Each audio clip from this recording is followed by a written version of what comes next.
Jack, can you hear me? It's Miranda. I can't hear anyone. Hi, Miranda. I think all of our microphones are muted right now. Okay. Okay. Yep, I can hear you. Okay.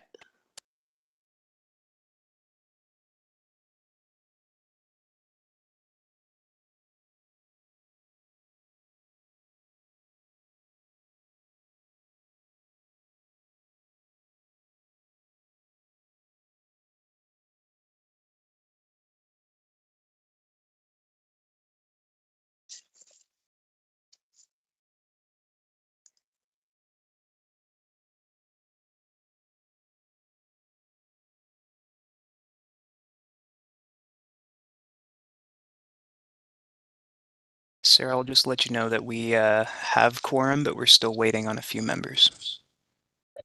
Sure, we can wait a few more minutes. I'm fine with that.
I think we have everyone here now, so it looks like we are good to go.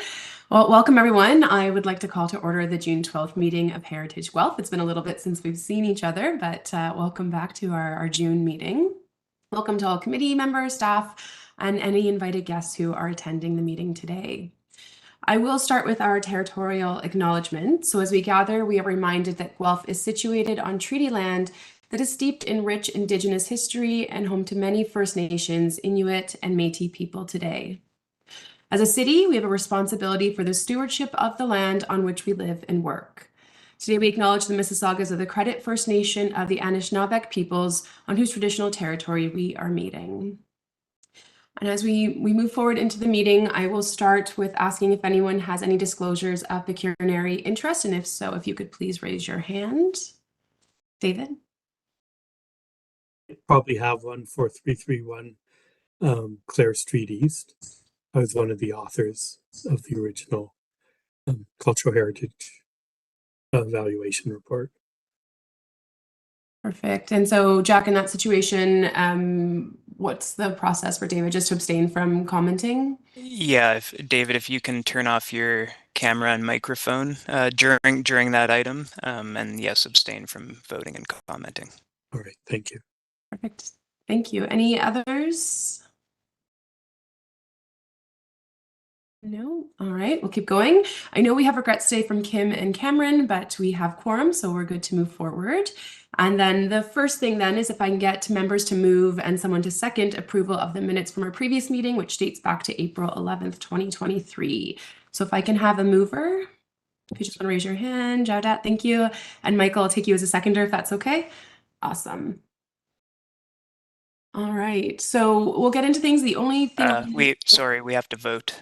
Oh, sorry. Yes, all in favor. Amazing. Thank you, everyone. We just move things along, Jack. That's the goal, apparently. Skipping process. Apologies. All right, so we'll get into the agenda. I will note that I believe Victoria has some announcements for us later today, and that's the only additional piece that I have to note. So our first item then is going to be 12 Forbes Avenue. And Jack, are you speaking to that demolition permit? Yes, that's me. Thank you, Sarah. So this one's pretty straightforward. The proposed demolition of a non-heritage structure located in the Brooklyn and College Hill HCD will be considered by council in accordance with the requirements of the Ontario Heritage Act. The subject property is located on the corner of Forbes and Fairview. You can see it actually while driving up Gordon Street towards the university. The lot was severed from 14 Forbes in 2016, and a new house was constructed on the corner of Fairview and Forbes. According to a 2016 Cultural Heritage Impact Assessment prepared for the severance of 14 Forbes Avenue, quote, the potential built heritage resource and potentially significant heritage resource on this property is the house. The 1983 garage and link are not considered significant. So the link that used to be there between the stone house at 14 Forbes and the garage we're talking about now has been demolished, so it's just the garage now. And staff agree with this assessment and recommend that demolition proceed. If anybody has any questions or comments, I'm happy to hear them.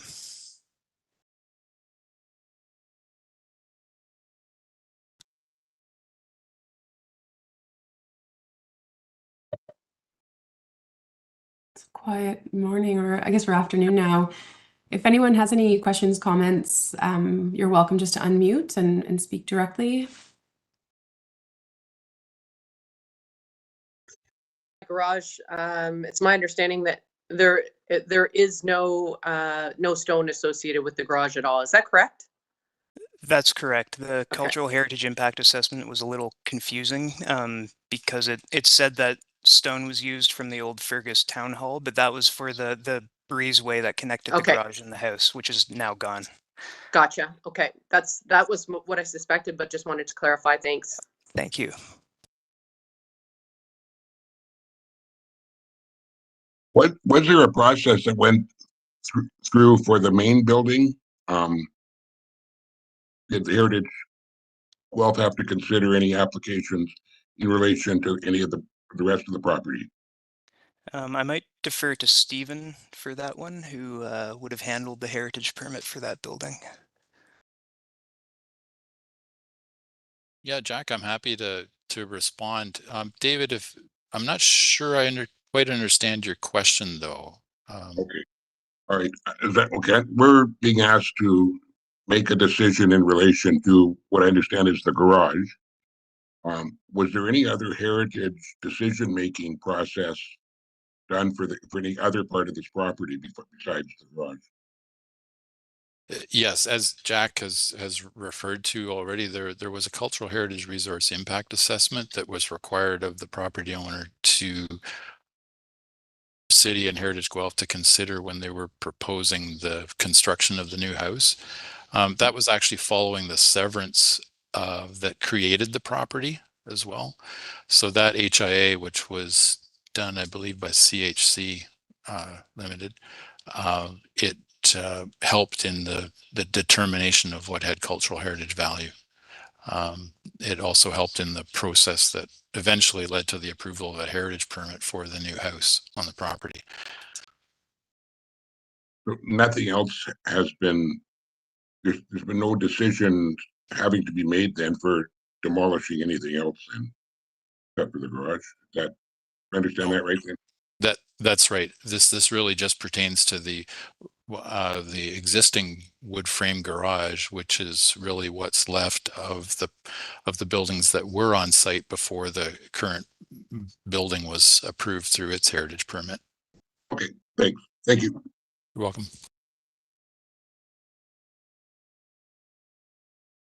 Any other questions or comments from committee members? Seeing no one unmute or put up their hand. So we have a recommended motion that I'll read out, that Heritage Guelph provides the following advice to the Council of the City of Guelph with respect to the proposed demolition of the accessory structure at 12 Forbes Avenue. The accessory structure is a non-heritage structure and demolition should be permitted. If anyone's in favor, I'll need a mover on that. I see Miranda's hand went up. And Jaudat, would you like to be the seconder? Okay, and all in favor, if you could raise your hand. And no one's opposed then, because I think I saw everyone's hand come up. That one is carried. Thank you. And our next agenda item is going to go back to Jack again. So the heritage designation consultation process. Thanks, Sarah. You folks are going to be hearing my voice a lot today, so bear with me. This proposed process is staff's response to the concerns expressed by Heritage Guelph members at the April committee meeting. Mainly that the committee only has one opportunity to review designation reports before they are brought to council for consideration. A designation working group was proposed by members to address this concern, but the establishment of these groups requires considerable administrative support by staff, and it was determined that staff do not have the capacity to facilitate a designation working group, and the time required to facilitate a working group would result in shifting of work from designation research to coordinating the committee and would seriously impact the work plan timelines for Part 4 designation. However, I think we've found a good middle ground to address these concerns. We have recommended some changes to the consultation process with Heritage Guelph for designation. I'd like to emphasize before I proceed that this is a developing process. Steve, Victoria, and I are working on different ways to present research and expedite designations. For example, today, you may notice that Stephen's Cultural Heritage Evaluation Report is formatted differently than my own. It's a little shorter and more concise, and I think that's the direction we'll be moving, just to help expedite the research and evaluation of these properties. So firstly, the agenda for Heritage Guelph meetings will be revised to include a monthly designation update section. Properties will be presented to the committee. And properties will be presented to the committee twice, once at the research stage and again at the recommendation for designation stage.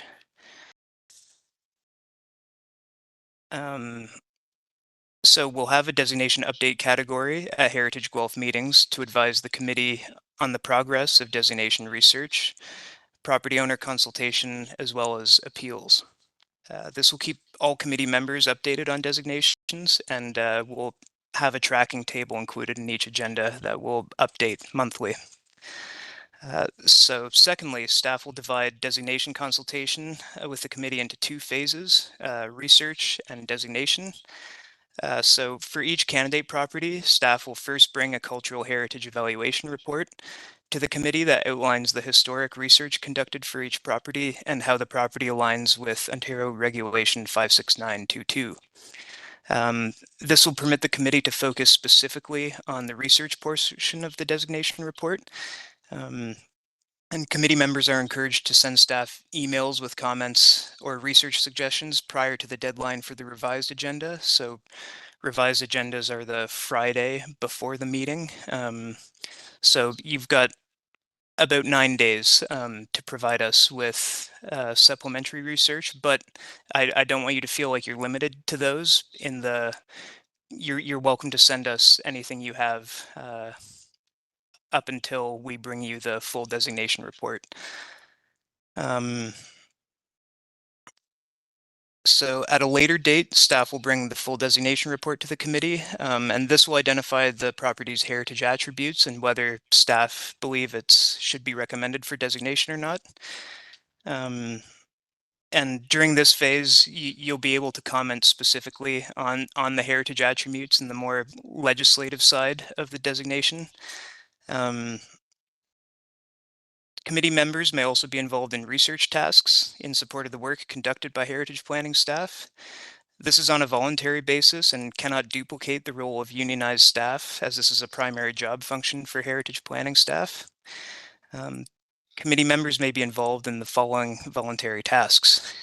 So I had written down familiarization with Guelph's history, which I'm afraid that might sound condescending, but I really don't mean it to, because I've found that reading the general histories, David Allen or Leo Johnson, has really helped give me a thorough understanding of Guelph and the different neighborhoods and the different stages of development. That really give me a head start when I want to start research on an individual property. Most significant, though, we appreciate your review of the cultural heritage evaluation reports that we bring to you. You can help us fill in research gaps, review our analysis of land title abstract information, and help search archives for additional information. So that really goes a long way in strengthening our research reports. So any supplementary research you're able to give us, that's always more than welcome. I'm happy to hear your comments or questions about this. Again, this is we're experimenting here, so expect some changes over the next couple months, and your feedback throughout this process is definitely appreciated. Happy to take any questions now. I might just pipe in really quick and just say thank you to the three of you for coming up with this. I think it helps all of us in our role, and especially those that are new to the committee and understanding a process and maybe speeding up and making things a bit more efficient in some realms, especially given the provincial pressures that are coming down to heritage over the next couple of years. So just a sincere appreciation and recognition that there's flexibility, things are going to change. Maybe they won't change, maybe this is perfect and that's amazing, but that there is opportunity to revise the process as necessary as feedback comes from all of us. So just a thank you from me. Any other comments or questions from anyone? Is this the first effort to do these type of guidelines, or have previous versions of Heritage Guelph had similar efforts at doing this? It's my understanding that this will be the first time that we're using this sort of consultation process, but I can get Stephen's confirmation on that. It's really the first time that we've taken on something that would be more like a cultural heritage evaluation report in stages. So yeah, I think it's new, and I think it makes sense to talk about cultural heritage value first, and then work our way toward the.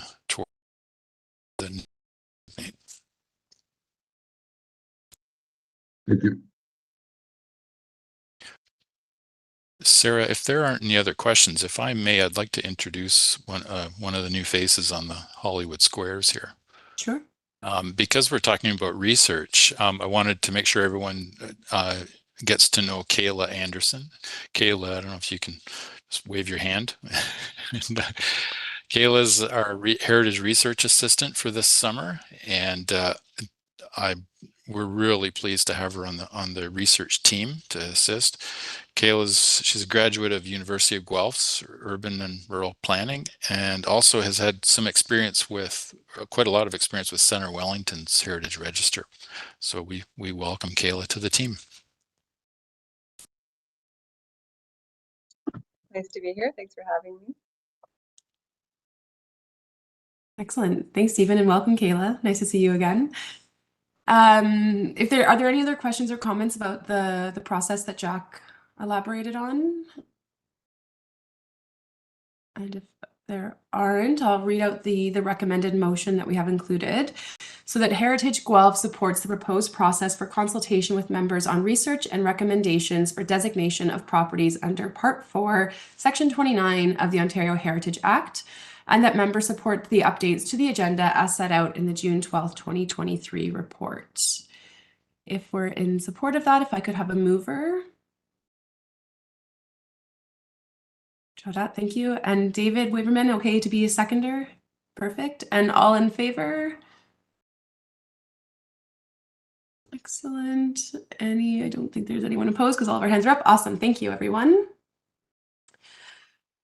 Next on our agenda then is designation updates. And so I believe, David, this is where you have your conflict of interest, David Waverman. So you'll mute and turn your camera off. We'll see you again soon.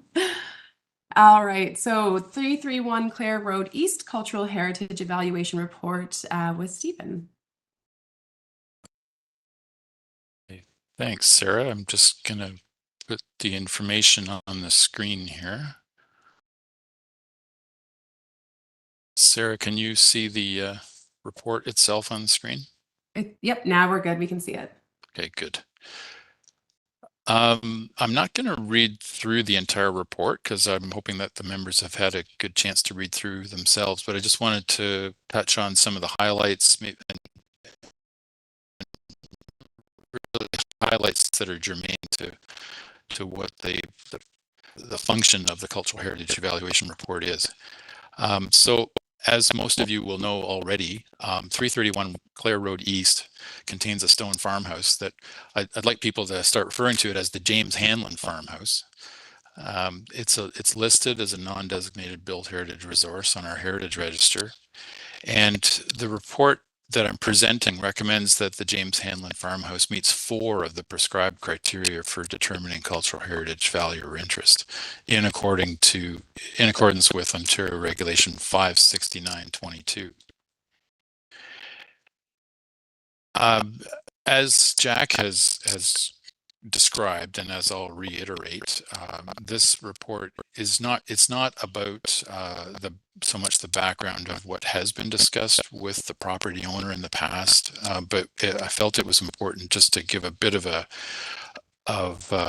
background on the fact that this property has had a cultural heritage resource impact assessment done some years ago, and which I was involved with as staff, but essentially what we're here today to discuss is the cultural heritage value, the current property, its physical condition, you might say, but especially its cultural heritage value.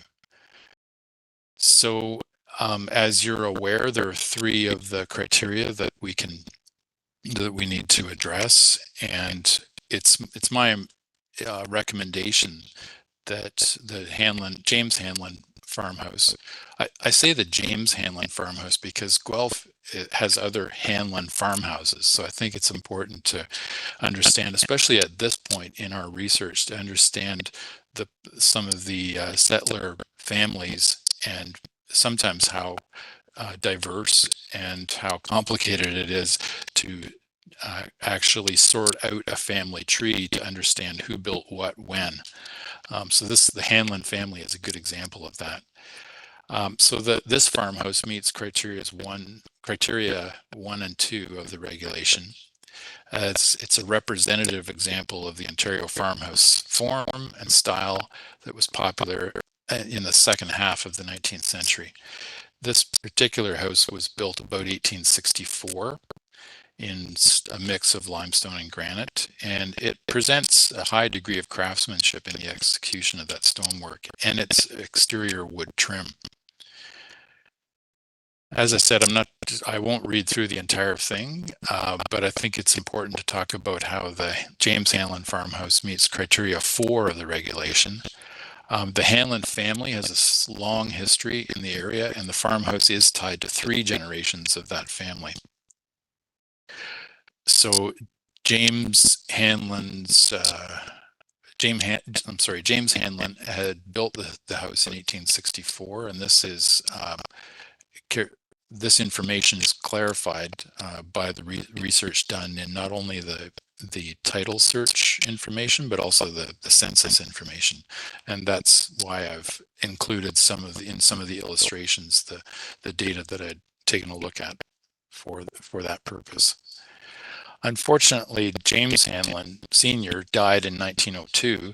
He left the house to his son James Jr., who also unfortunately died in 1906. So really by that time, the house was left the Hanlon ownership. But that Hanlon period, or the Hanlon ownership period, is really what's most important about this particular farmhouse. It's always important to consider the contextual value of any of our built heritage resources. They're very often not just in isolation.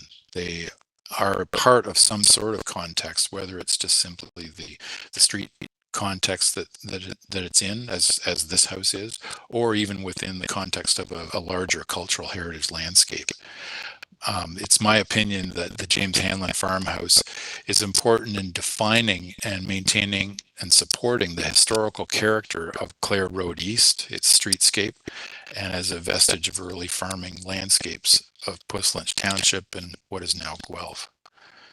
So with that, I'm happy to, I can refer to some of the illustrations if you like. They're ready on my screen if you want me to share those, but I'd be happy to take any questions from the committee members.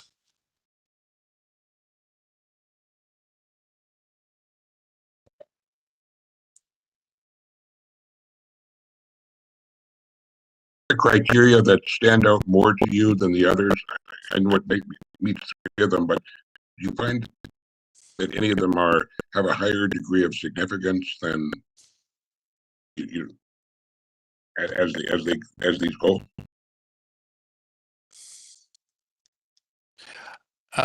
David, I guess what I want to say is that I've in my presentation I've identified all of the criteria that are met by this particular building.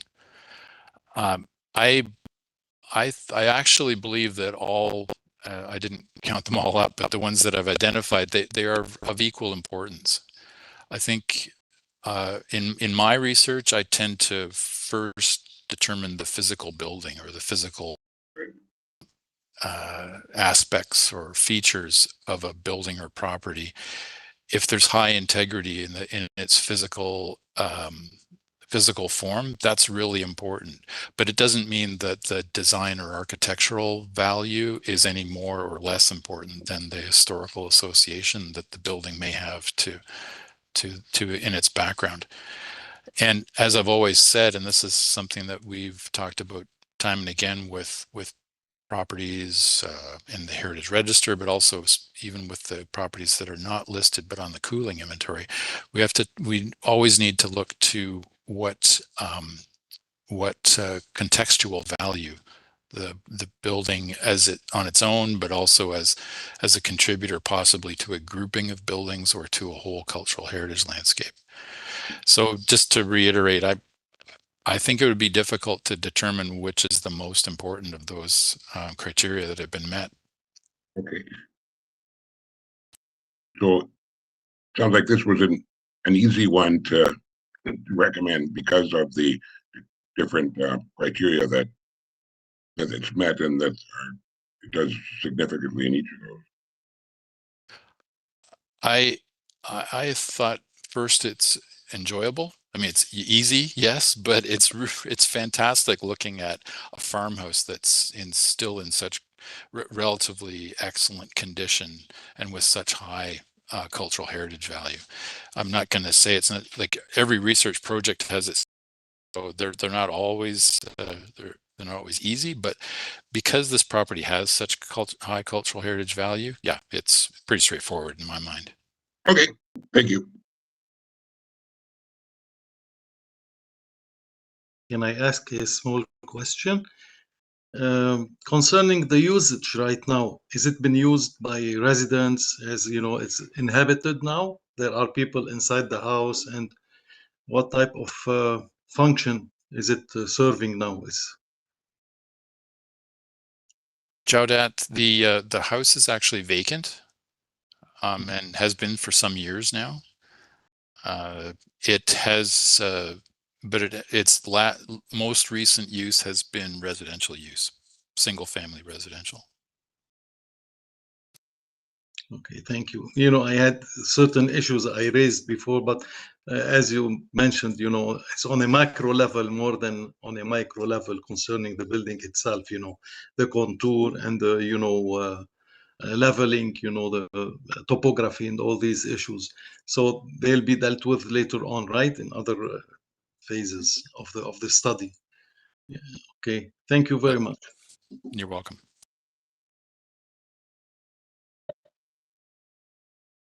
Stephen, did you want to take us through a few of the images that you had, or would you like us just to move along?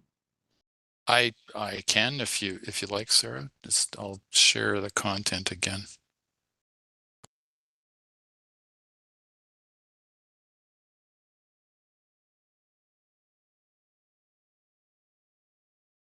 Okay. I was going to just warn you a bit that, you know, once you get me started looking at pictures of stone farmhouses, it's hard to get me to stop. But I'm sorry, I'm just trying to move something out of the way on my screen here. Okay. So just beginning with the property's location, 331 Clare Road East is directly across from Tolton Drive. And in my research, another Hanlon family farmhouse, a stone farmhouse, was actually located in this area here on the north side of Clare Road. Big Jack Tolton, or it's not Tolton, but Big Jack Hanlon was the builder of that house. So the subject property is here. And these are current photographs that I've taken on site of the property. So it's the building has been boarded in order to keep it as secure as possible by the property owner. And it does have a fieldstone tail that's attached to the left-hand side of the rear wall when you see that. The brick chimney is at the very back of the tail is not original. I was going to say obviously, but sometimes these things aren't obvious. The two stone chimneys at the front, though, however, I believe are the original gable wall stone chimneys. So, Sheriff, let me know if you'd like me to present more, or I can go through the images that were presented with the report if the committee members like, or we could just leave it at that. I do have a quick question, Stephen. Given that it's been boarded up for so long, do you have a sense of the shape of the interior of the building, just in terms of it not being used and opened? I actually, I'll flip to this attachment 3, which was actually, these are actually photographs that I had taken in 2010, which is the last time I had actually been inside the building. So I don't know the condition of the inside currently, but it's the photos show basically two aspects of the interior, and as is described in the report, this is the inside of the front door with the central staircase, and this fireplace is at the very back of the stone tail, or the kitchen tail, with what appear to be very old, possibly original cupboards on both sides of that fireplace. Now, when you look closely, I'm just going to see, you can make out a wooden mantle, and I believe that's actually, if not previous, maybe even the original fireplace mantle for the tail. There's a yellow brick fireplace underneath this more modern textured brick that's been put on in probably the mid 20th century. So these photographs are meant to just show but the building before the boarding of the windows and doors. Thank you. Welcome. Are there any other questions or comments for Stephen on this one? And maybe Stephen will ask you to stop sharing screen. Thank you. You can see more people this way. And I don't. I'd be happy to see this one move forward. It's been on the list for a long time.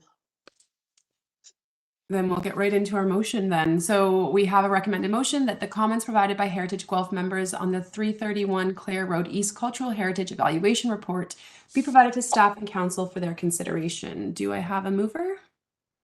Miranda, thank you. And a seconder? Thank you, Michael. All in favor?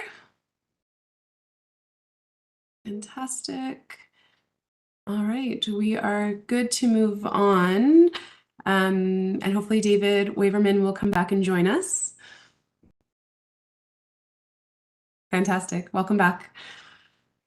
All right, on to our next one then. It's 131 Ontario Street Cultural I'm going to close my email. Cultural Heritage Evaluation Report, and this is back to Jack. Screen. Okay, there we go. So thank you all for the opportunity to present on this cultural heritage evaluation for Tytler Public School. I've been working on this for what feels like a very long time. So I'm glad to see it finally get to this stage. Before I begin, I really want to recognize the Upper Grand District School Board's contributions to this. They've been a very collaborative partner in this designation and have helped out a lot with the research. So it's always nice when we're able to collaborate with the landowners on a celebratory designation like this. So in this presentation, I'll outline the history of the site and go over how it meets Ontario Regulation 56922. Located at 131 Ontario Street, Tytler Public School is composed of a succession of constructions spanning from 1908 to 1968. But the property has been a location of a public school since 1878. The history of public education in Ward 2, once named St. Patrick's Ward, and before that, the East Ward, began in 1828 with the construction of a simple one-room schoolhouse located approximately at the intersection of Fountain and Neve Streets. This was the first purpose-built school in Guelph, known as the Galt Academy, and later the Old Stone School, and later the East Ward School. There's going to be lots of names, lots of names and lots of successive waves of construction in this presentation. So if you get confused, feel free to ask me to clarify at the end. The location of the East Ward School, close to the Grand Trunk Railway, which reached Guelph in 1856, meant that lessons were frequently disturbed by the loud rail traffic. A new location was sought, and in 1878, a site on Ontario Street was chosen for the new East Ward School. You'll note that Plan 113 is called the John A. Macdonald Survey. This is the John A. Macdonald, a mid-century real estate speculator and also Canada's first Prime Minister. According to the Guelph Mercury's building operations column, the new East Ward School was designed by Guelph architect John Hull Jr. in the Italianate style. It was built of stone with a T-shape layout and a 36-foot belfry on the north corner. As far as I'm aware, no drawings or photographs of this school exist in any local archive. So if any of you are able to locate one, please send it my way. I've really tried to find something, but I couldn't. Rapid population growth in the early 20th century, especially working class immigrant families moving to the Ward neighborhood, meant that by 1905, it was recognized that more classroom space would be needed. And by 1907, the new Ward East School had been demolished and work begun on what would be called St. Patrick's Ward School. St. Patrick's Ward School was constructed during the tenure of Dr. William Tytler, Inspector and Secretary of the Guelph Board of Education from 1892 to 1924. Previously, the first principal of the new East Ward School from 1878 to 1888. So he would have been principal of the school that was on the site before the current Tytler building was erected. Tytler was an educational reformer who championed multidisciplinary education and promoted the construction of new school facilities across Guelph in the first quarter of the 20th century. In a 1906 report to the Board of Education, Tytler noted that, quote, "It is now universally agreed the rooms where our children spend such a large share of their time should be not merely comfortable, well furnished, well heated, and well ventilated, but also as elegant and attractive as they can possibly be made." End quote. Tytler encouraged the board to make schools, quote, "not only comfortable and sanitary, but even attractive and beautiful." Tytler's vision for a new school, informed by the progressive education and city beautiful movements of the late 19th and early 20th centuries, is evident in the school's Romanesque revival style and ornately decorated classrooms.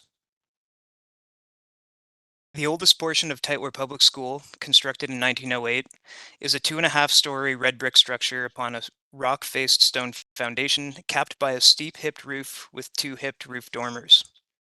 The street-facing facade is punctuated by a centrally placed 3-story frontispiece, a centered ornamented doorway that is slightly raised from the rest of the building. And as you can see, the facade has changed very little in the last 100+ years. Let's see. The frontispiece features a gabled roof with stone coping on the parapet, Palladian windows on the 2nd and 3rd floors, and a round arched entrance with a recessed door and pressed metal porch ceiling. The tablet above the door reads Guelph Public Schools 1878 to 1906, which commemorates the period when the East Ward School stood on the site. The frontispiece is enhanced with decorative brickwork, including 4 terracotta lions' heads that flank the side arches of the frontispiece. The front doors open into a large stairwell that leads to the 1st floor and 2nd floor corridors.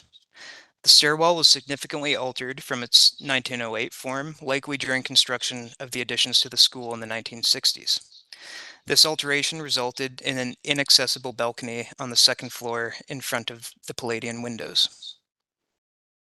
The corridors feature high ceilings, large wood baseboards, and maple hardwood floors. The classrooms feature large windows, intricately decorated pressed metal ceilings and crown molding, maple hardwood floors, wood wainscoting, and hall doors with large transom windows and original hardware opening mechanisms.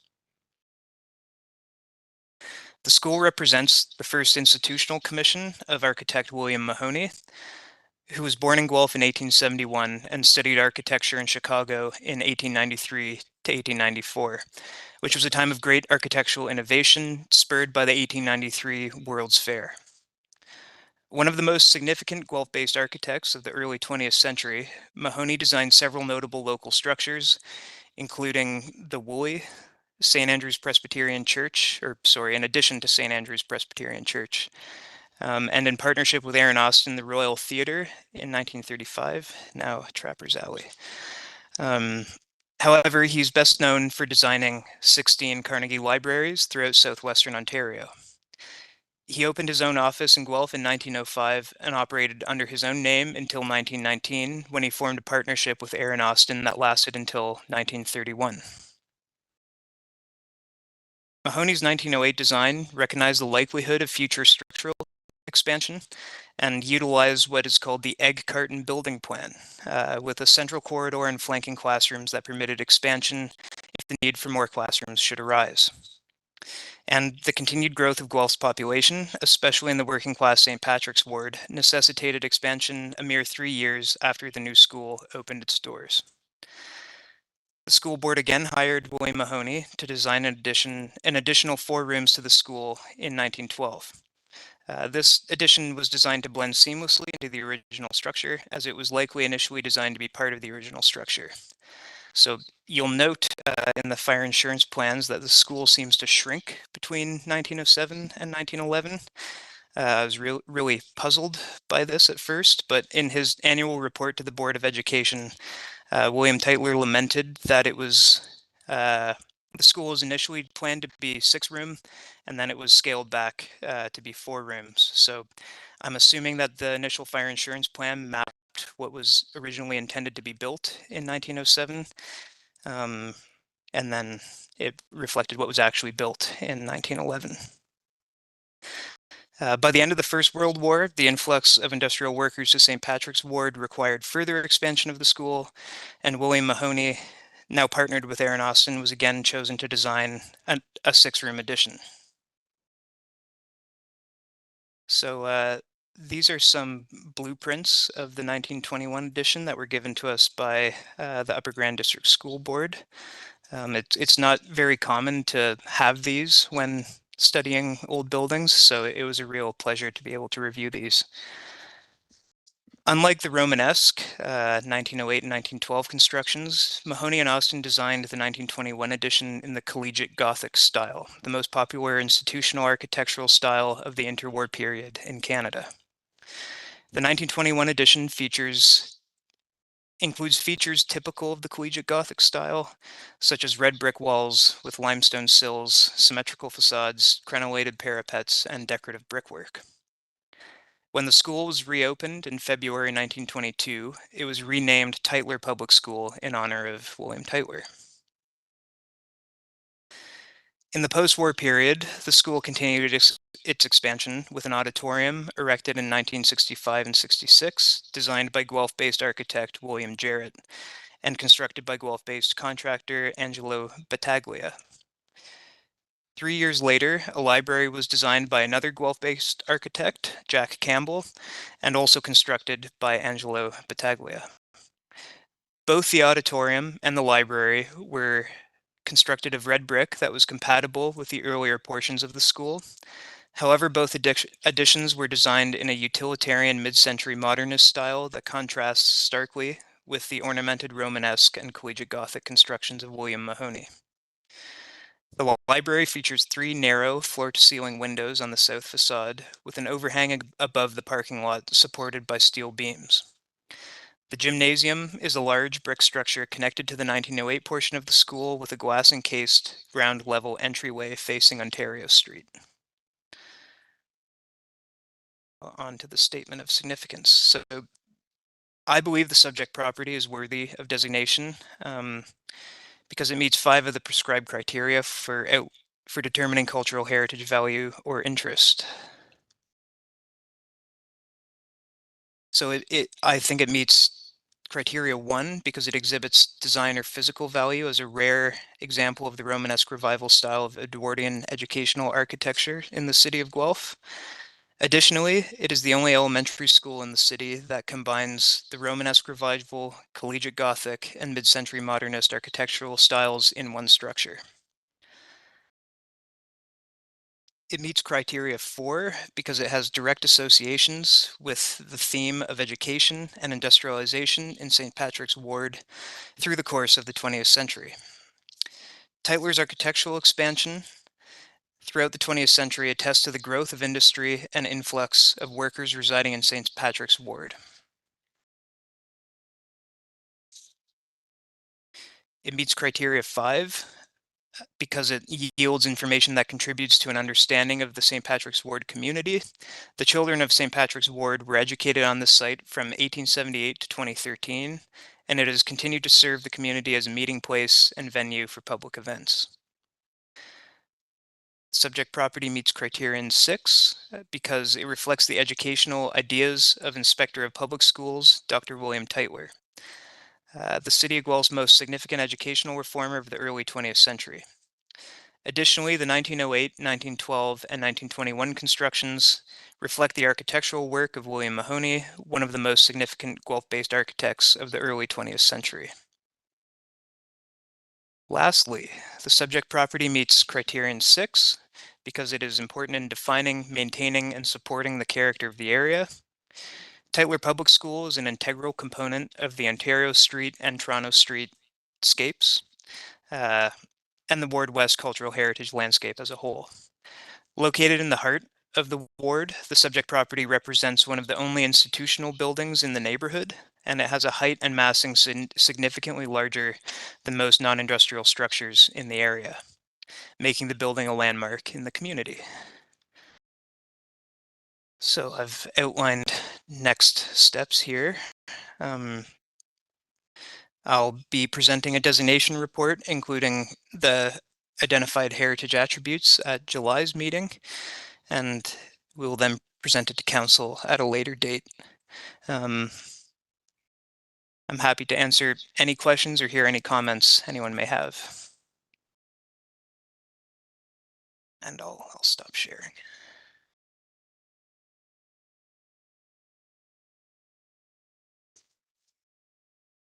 Thanks for that, Jack. Are there any questions or comments from the committee? It's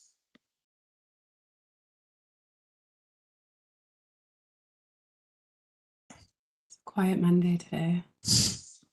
Not a bad thing. Sometimes that's a good thing.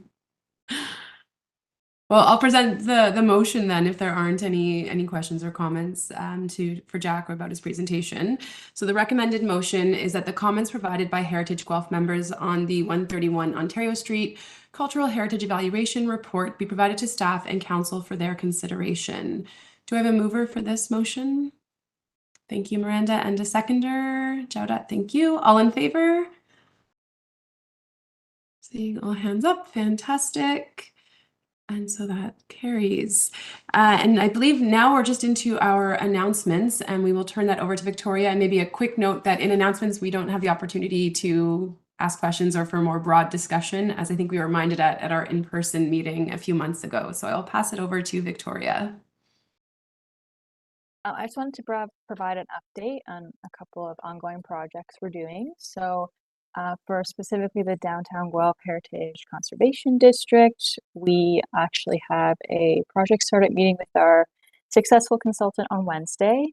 So we did award the project to Archaeological Services, Inc., who their team is very, very qualified. They've done HCDs all across the province. So we're very lucky to have them with us for this project.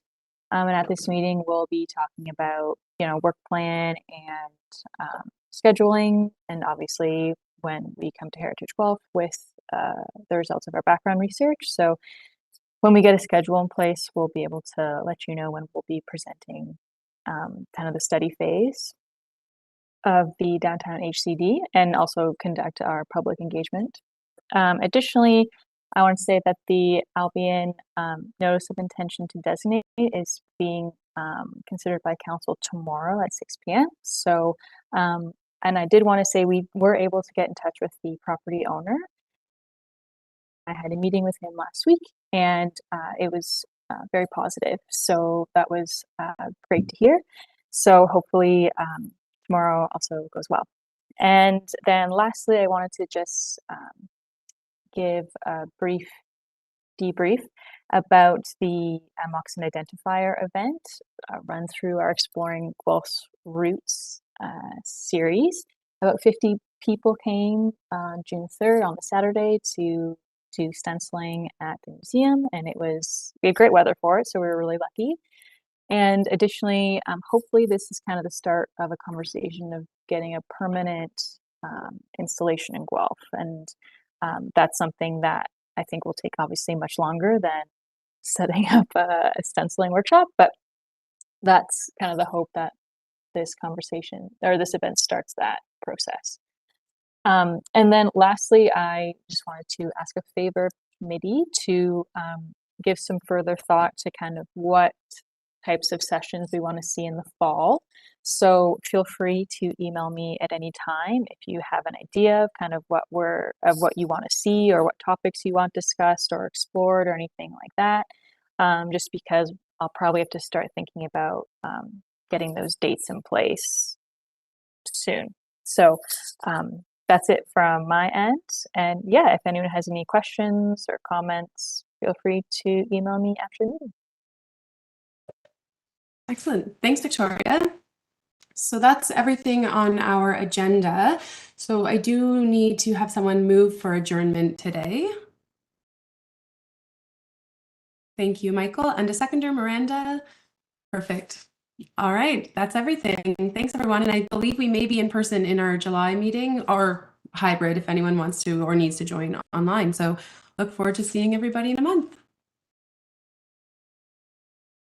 Bye, everybody. Thanks, everyone. Bye. Thank you. Bye. Bye, everyone.